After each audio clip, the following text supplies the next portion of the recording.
Hi, I'm Tim Anderson. I'm an associate professor at the University of Nebraska-Lincoln, the College of Journalism and Mass Communications, where I teach mostly design, but also occasionally some editing. And I want to give you a few tips on how to be a designer when you think you've been hired to be a copy editor. Oftentimes, I think we separate the design and the copy editing jobs one from another as though they have entirely different skill sets. But I spent most of my professional career supervising either designers or copy editors, and I think a lot of times you can look at the jobs rather similarly. And so what I would suggest is, if you're a copy editor and you find yourself all of a sudden being asked to design pages, think of it the same way as you do editing a story. You have to put the best stuff at the top.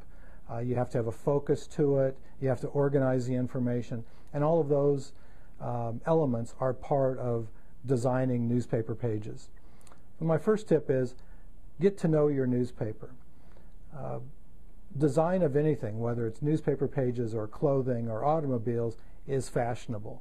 So that something that we think looks good today, we wouldn't have necessarily thought that 5 years ago or 10 years ago, and we won't think that 5 years from now. So fashion changes. And it changes from newspaper to newspaper. So your newspaper probably has a design style all its own. And it's important that you understand what that is, what typefaces you use, how the bylines are handled, where you put cutoff rules, how you use boxes and what kind of boxes you use. It's really key to look at your newspaper, if your newspaper doesn't have a style guide, to try to get some insight into that. Number two, as I said, design is fashionable. The fashion right now is for modular design, meaning that everything we design is in rectangles.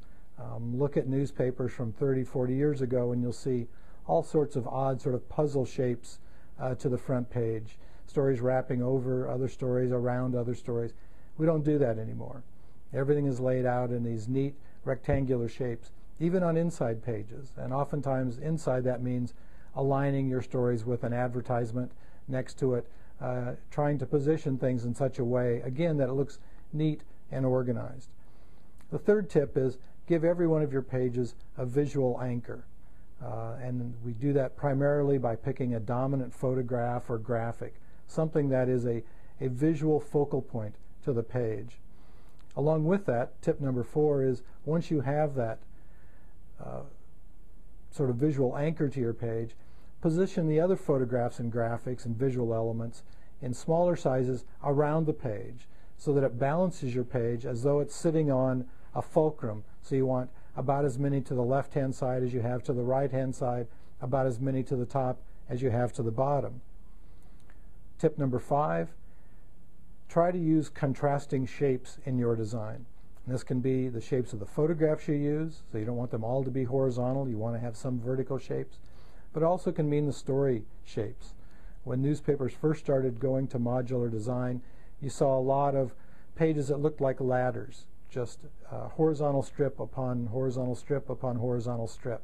Makes for a very boring, uninteresting looking page.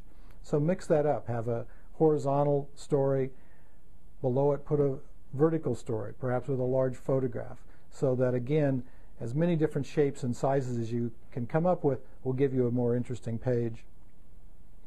Tips number 6 and number 7 both involve hierarchy. Number 6 is have a hierarchy of stories. Essentially, your best story goes at the top of the page. Your weakest story or least important story goes at the bottom of the page. And so you work your way down. The same is true, tip number 7, with the headlines. You should have generally your strongest, largest headline at the top, working down the page so that your bottom story has the smallest headline on the page. And finally, tip number 8 is wrap your stories under and around other elements. So if you have a photograph, don't wrap your story up and over the photograph, wrap it under so that it kind of supports it, pushes it up against the headline and acts as a frame around that visual element. I had a mentor at the New York Times who always told me water runs only downhill, and he would remind us of that if ever we tried to start a story lower and then move it higher. It just doesn't work, doesn't look good, confuses the reader momentarily. So always start your story right up under the headline, come down and underneath. So those are 8 tips. I hope that helps you if you find yourself having design pages when you thought you had taken a job as a copy editor.